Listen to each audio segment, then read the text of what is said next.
Cool. All right. So we are on topic 15 of the 24 topics of the Millionaire Real Estate Agent. By the way, when we finish the 24 topics of the Millionaire Real Estate Agent, we're going to go right to another Keller Williams University course that I teach called Winning with Sellers. If I'm doing the math right, we are approximately 2 weeks away from that date. So I'll start promoting that so we can let everybody know who wants to be a part of that. All right. I'm going to be reading from page 193 today, but before I do that, I just want to read what Keller Williams University has to say about the 15th topic of the Millionaire Real Estate Agent. So here goes. Do you know where to focus your attention in the budget model to draw the highest dividends? Most people would say no, which is okay, by the way, that's why you're here. And focus on the big cost, salaries and lead generation, and hold them accountable to multiples of your expenditures. So I'm going to share my screen with you, and we're going to go right to page 193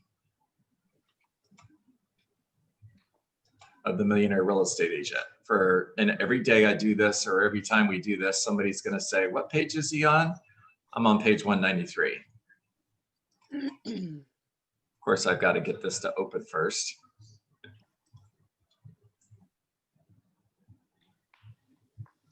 It's opening, I promise. All right, maybe it's not. Hold on a second. There we go. Hi, D, not very patient. All right, so you are looking at a page that should be titled The Budget Model of the Millionaire Real Estate Agent. Now, I'm just going to read to you as you're looking at this, and we're going to go to another slide, and we're going to talk deeper about this, and then we're going to finish by drawing out the budget model for a millionaire real estate agent. All right, page 191. Focus on, hold on a second, page 192. The budget model of the millionaire real estate agent is a more high-level look at your spending. What it does is highlight those areas where you focus, where your focus and attention will pay the highest dividends. I had a conversation with a real estate agent yesterday. She is with another broker. She did approximately $8 million in the last 12 months, and she wants to grow her business to $12 million in the next 12 months. And her question to me, or her comment to me, was, I don't know where to spend money. I've got money to spend and I don't know where to spend it. Now, most real estate agents would immediately go to, where can I spend money on marketing? Now, this is a standalone agent who did $8 million in the last 12 months. Where do you think the first place she should look be? Where should she spend her money, guys? Admin. Admin, 100%. It's a people conversation, not a marketing conversation. The first conversation is a people conversation. So going back to what I just read, the budget model of the millionaire real estate agent is a more high-level look at your spending.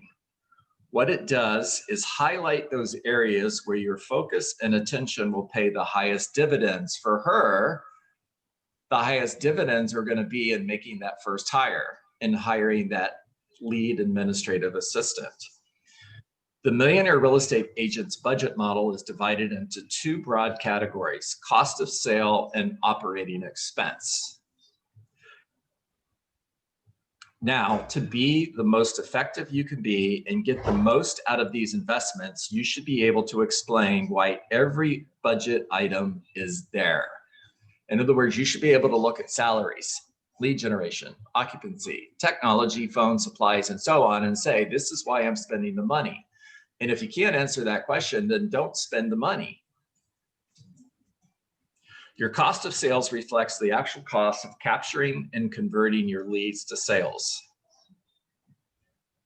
Seller specialists are responsible for 5 key activities: converting seller leads to appointments, making listing presentations, securing seller listings, handling communication during the marketing period, and negotiating purchase offers.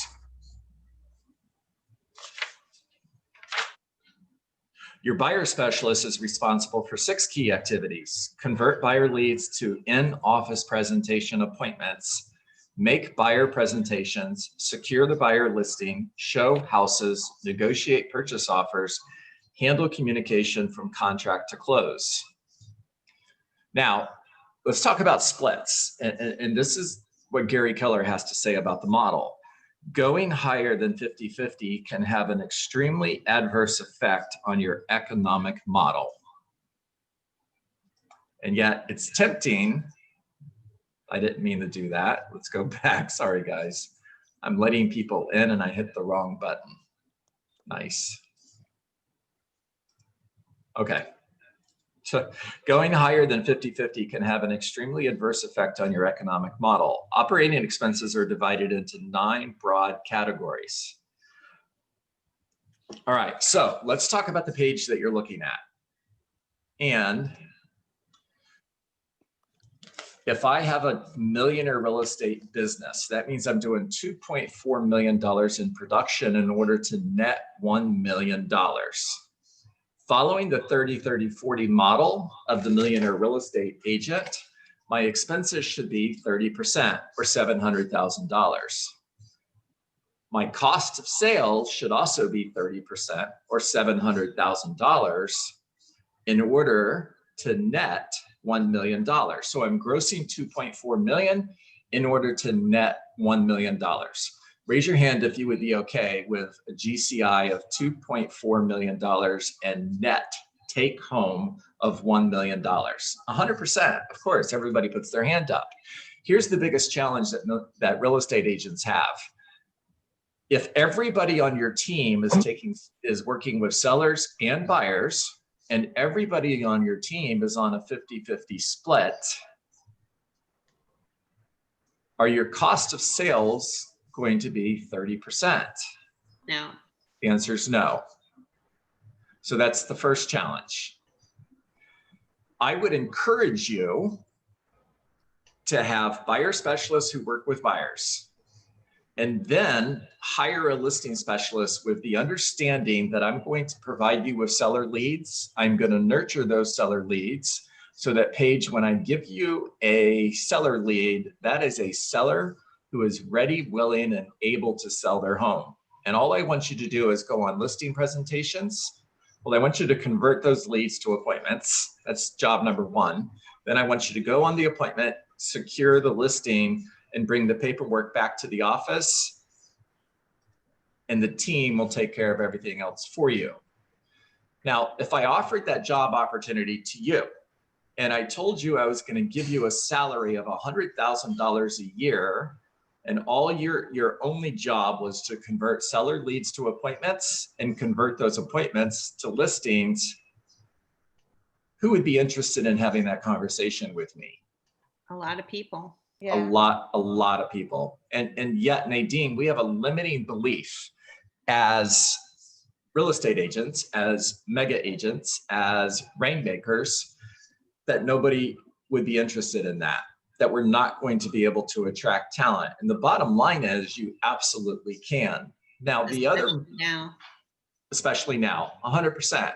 Now, the other opportunity you have here, guys, is you could also put that listing specialist on a 25-75% split. In other words, they make 25%, you get 75%, and you can keep your cost of sales below 30%, especially if you as the rainmaker are still going on listing appointments and taking listings. Because your cost of sale, if you're with Keller Williams, is limited to $23,000. If you're part of the Waxman Group, your company dollar is 20, your franchise fee is 3, your total cost of sale is $23,000. Now, as a listing specialist, this is what I did. I made 25%. Gary and Nikki team made 75%. And I was all in. Yeah. And we stuck to a 30-30-40 model because on the listing side of the business, the listing agent, in this particular example, the listing agent was me, was at 25%. And I would do it over again. 100%, I would do it over again. I made over $200,000, and I didn't do that right. Hold on a second, let me share screen again. Okay, nice. Made over $200,000 on the 25% split. Raise your hand if you would be okay with that. Right? Yeah. Okay, we can do this. Go to the share screen again, guys. Hold on. Got this, I think.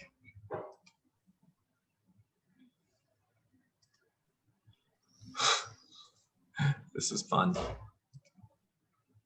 There we go.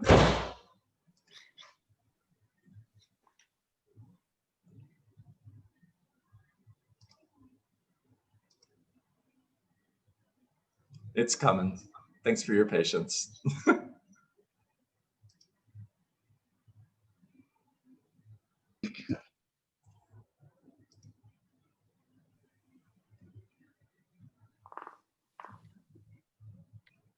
Opening. Okay, there we go. Huh. Okay. All right, so this is the big picture. Your salaries are at 41.4%. Your lead generation is at 31.5%. Those are your two largest expenses on your way to net $1 million. What's interesting is, again, in speaking with real estate agents, one of the things that often happens is I'll talk to an agent who will tell me, my expenses are less than 30%, so I'm doing really well. In other words, they're doing $10, $12 million in sales, and their cost of sales could be at 30% or even greater, but their expenses are less than 30%, and they think they're doing okay. What are they missing, guys? If their expenses are below 30%, you're the coach. You're in a huddle, and you're looking at how are we doing, and it feels like we're winning the game, and we're actually losing the game. If our expenses are below 30%, what's missing? What are you spending? Where are those expenses going? Like, where are you allocating it? Are you leveraging your money to the fullest potential? Yep, true. Who are you missing? Because this is a conversation about people. Whenever you get into a situation, E to P now, whenever you get into a situation where you're hitting the ceiling and you can't break through, and you're looking for what's going to take me from E to P, what do I need to do purposeful in order to have a breakthrough? I've hit a ceiling and I can't break through that ceiling. Anytime you have that conversation, it goes back to a people conversation. The solution is people. So the first thing I'm going to do in that situation is I'm going to have a conversation around the organizational model.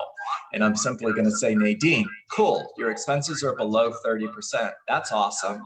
Let's have a conversation around your organizational model. Do me a favor and tell me, what does your organizational model look like?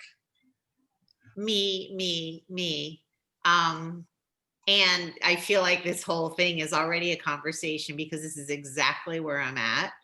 And I have a fear of bringing someone else into my organization. So my biggest step for me was using Michael Lewis marketing suites at, their concierge type of service before I commit to something else, because that's not a strong point of mine. And I have a transaction coordinator.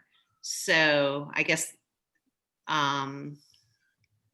I know I need to do something else. I know I need to get serious about doubling my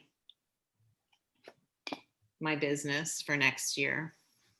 Totally agree with that. And Nadine, can you stay with me? Hold on one moment. I promise I'll come right back to you. If I recognize voices, that was Michael. Yeah, I was just going to say, hire into your weaknesses and exploit your strengths. Okay, love that. If you're taking notes, guys, please write that down. That's great. Nadine, are you open to having a coaching conversation with me? Absolutely. Cool. All right. So Nadine, what are you tracking for gross income in 2020? You don't have to be exact. If you knew the answer, what would it be? Okay, 10 million. Gross production is 10 million. So you're tracking $300,000. Yep. And your cost of sale is 23 for company dollar and franchise fee. Do you have anything else in there that's a cost of sale? I do. Okay. Oh, I wish I had my tax in front of me right now. So my cost of sales, let's say, is maybe 4%.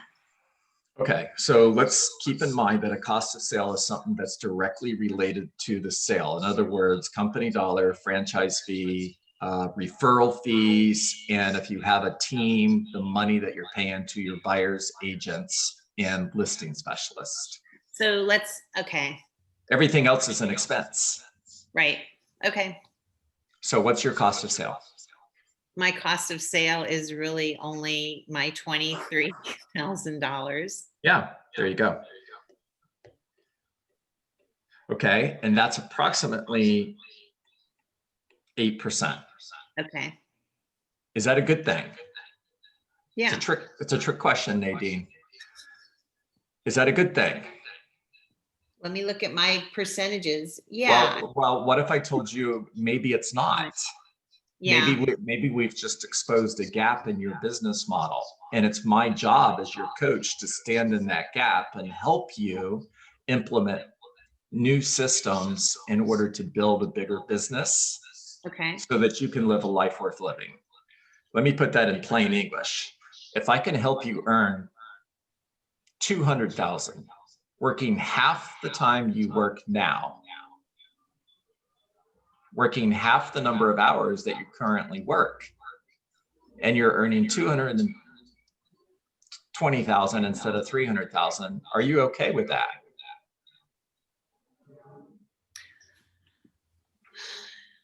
Actually, yes, I'd be okay with it. And I don't feel like I'm working that many hours right now. So Okay, so then let's have a different conversation. If I could help you take $300,000 to $600,000 working fewer hours, would you be okay with that? yes. There you go. Now, what are your expenses? So my expenses really are my transaction fee, and I do very little marketing. I just started with marketing. So I'm going to say, and photography, that's pretty much, and, gas, car, insurance. And I spend too much on my gas and my car. So So I don't have my numbers in front of me. So, So if you knew the answer, what would it be? Just give me a dollar amount. What do you believe your expenses are going to be for 2020? 10% would be $30,000. Yeah, so I'm going to say it's less than that. It's probably 20. Okay. So we have 20,000 for expenses, which are roughly 7%. Right. And then I have taxes. So forget taxes for now. You're netting $247,000.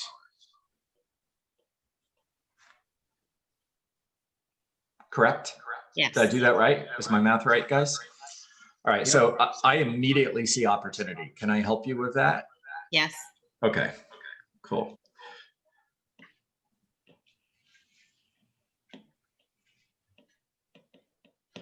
If you hired a lead admin to take over your 80% so that you could spend more time on the 20%, would you be more productive? Could you do the same amount of business working fewer hours, or could you increase the number of deals that you're doing? Yes. Right. And let's just put a number next to this and say this is $36,000. Okay. And if you hire the right person, it's not an expense, it's actually an investment, because this should give you the opportunity to plus 12 your business. In other words, if this person doesn't give you the ability to plus 12 your business, you've got the wrong person. Right. Yeah, guys, I know there's an echo. I apologize, and it's my iPad. Just hang in there with me, please. And you're not done yet. I would also hire a listing manager and transaction manager or a transaction coordinator. Now, let's just say that you're going to pay your listing manager $24,000 to $30,000, and your transaction coordinator is going to be approximately the same thing. So we got 24K and 24K, 50,000. We'll round these numbers to make the math easier. Let's just say roughly we've got about $80,000 total on the foundation of our business. We okay with that? We okay with that? I am, and I'm a little freaked out that I'm okay with it. Okay, so we're going to move this number to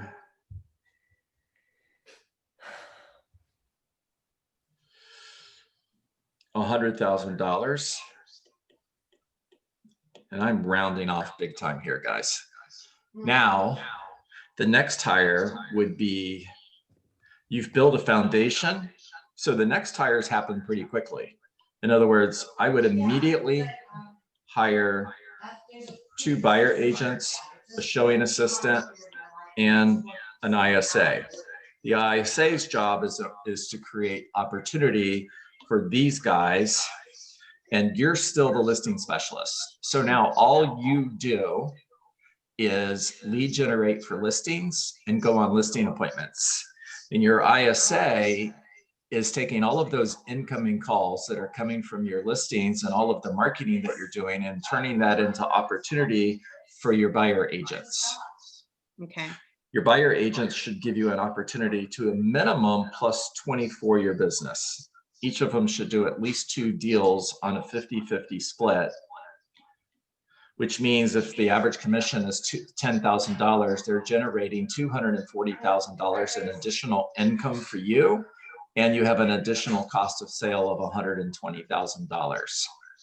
So now instead of doing $300,000, you've done 24 plus an additional 12 is 36, plus the business that you're currently doing, which if your average commission is 10,000, you're currently doing 30 deals, and we've added 36 on top of that. And Let's it's take cheaper, yeah, it's cheaper than flipping homes. Now, let's take a look at that. How many total deals did I say that was? 66. 66? Yes. Okay. Hang in there, guys. I hope this is helpful. To every single one of you who are doing that are in the on a journey to build a business, this is a conversation for you, because even if you're not at this current level of production, you will be. So 66 deals with an average commission of $10,000 is $660,000. Eddie, if you would be my assistant and tell me what 30% of that is, I would really appreciate it. Sure.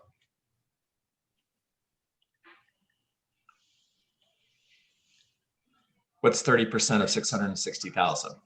Okay. 198,000. Yeah. 198. 198. Thank you. So we have $198,000 in cost of sales. We have $198,000 in expenses.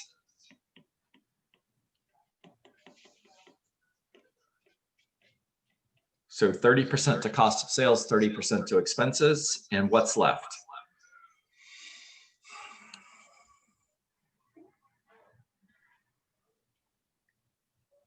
$198.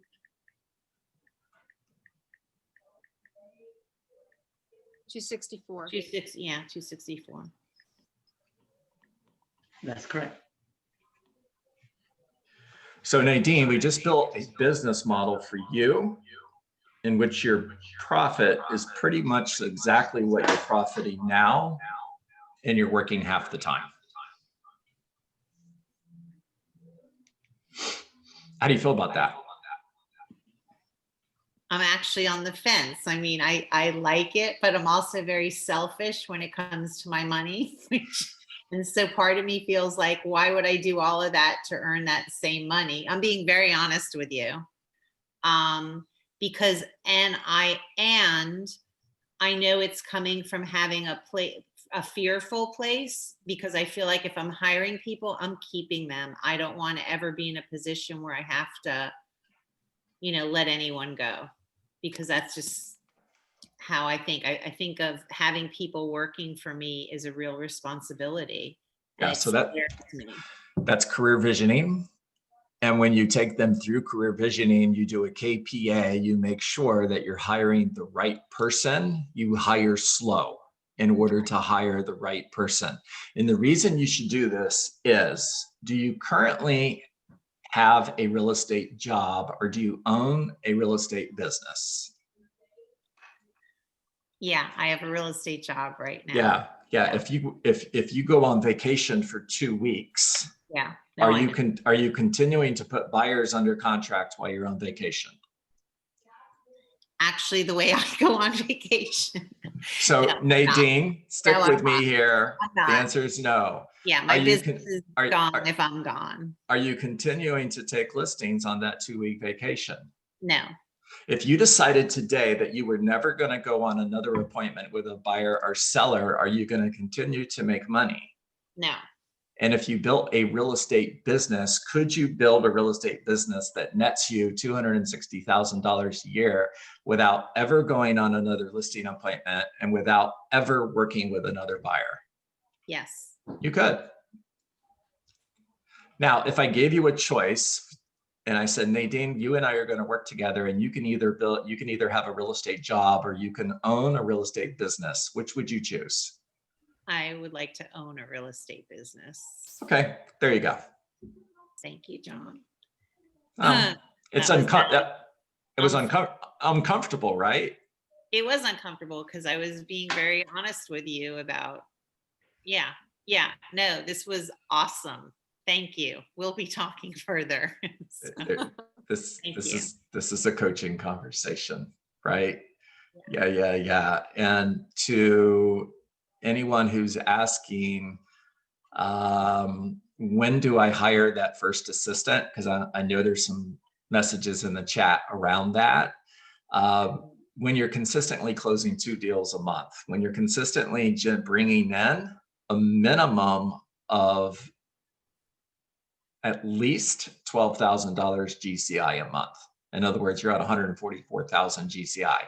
Then it's time to make that first hire. Until then, you lead with revenue.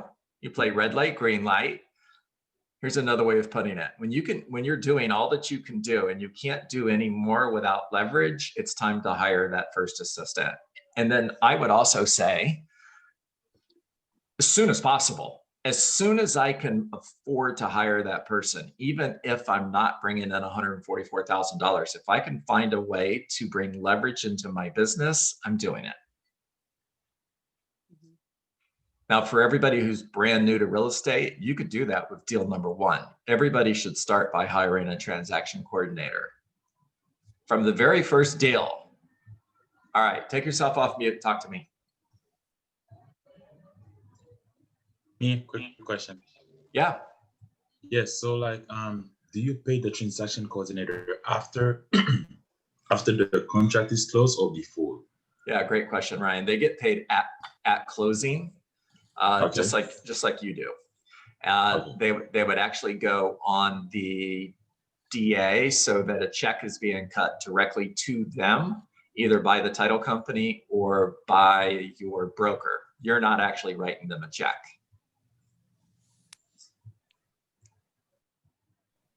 That's it. Thank you. Yeah. All right, guys, what'd you hear? What are you going to do different? What are your ahas? Gonna start looking at my budget and figuring out how to improve my situation, because I want a business, not be working as a real estate agent. There you go. There you go. You want a real estate business, not a real estate job. Absolutely. Yeah. Learn this book. Learn the systems that are in this book. All I did was combine the organizational model and the budget model to have a conversation with Nadine, which turned into a coaching conversation, which helped Nadine self-discover that she's got some gaps in her business. And together, she and I can implement a new plan in order to take her business to the next level. Yeah. And my action step, John, as soon as we're done here, is to set up another bank account that's a salary account for when I do that first hire, just so I feel less fear around it. Love it. Love it. By the way, it's okay to feel fear, right? And people, real estate agents look at that $36,000 as a $36,000 exposure. What's my exposure? And they'll say, well, it's $36,000. Not true. It's $9,000 because you're hiring them for 90 days. In 90 days, you're going to know if you've hired the right person, and you'll know because it's given you an opportunity to do more business. Now it's an investment. Yeah. Okay. Hey, John, All right. I have a quick question for you. Yes, talk to me. I am not at the GCI currently in order to start that model that you're saying.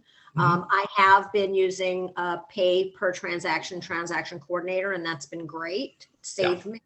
The admin part is what's sucking up my time. The 300 emails, the texts, and all of that. What is your thought about maybe hiring a part-time admin to kind of deal with some of that? Mindy, 100%. Start looking for that person today. Okay. Yeah, immediately. And you could also share an admin with other agents in the office, which is already trained. Love that, Eddie. Thank you. I love that. Thank you. Good job. Great job. Yeah. All right, guys, it's 8:44. We went way over time today. Thank you for everyone who hung in there with me. I appreciate you. It's time to get to work. What is work? Work is lead generation. It's your first domino. Knock that domino over every day. How do we define lead generation? It's 20 conversations, not 19, not 18, not 17, because if you settle for 17 because it's close enough, the 18th conversation could be $1 million listing that you didn't get, and you'd never even know that you missed that opportunity because you didn't have the conversation. The purpose of every single one of those conversations is to build relationships. They're care calls, not sale calls. We're also focused on getting one appointment a day, adding somebody to our database every day, and getting a referral. The goal is to be face-to-face with one person every day who's thinking of buying or selling a home. Don't care if it's 30 days from now, 6 months from now, or a year from now, all leads are good leads. Once you've met with one person every single day, they go into your pipeline, and then you're going to create a system to follow up with them forever because we reject rejection, and no is not a word that lives in our vocabulary. And when we follow up forever, we create emotional proximity, which means they're going to hire us. All right, everybody, make it a great day. Thank you. John. My pleasure. Hey, by the way, Take care. don't Thanks, forget the John. link. The link is in the chat for our team meeting in Coral Springs today. Hope to see some of you there. All of you who are in my Coral Springs Market Center, I expect to see you there. Have a great day, guys. Thank you. Thank you too. Okay.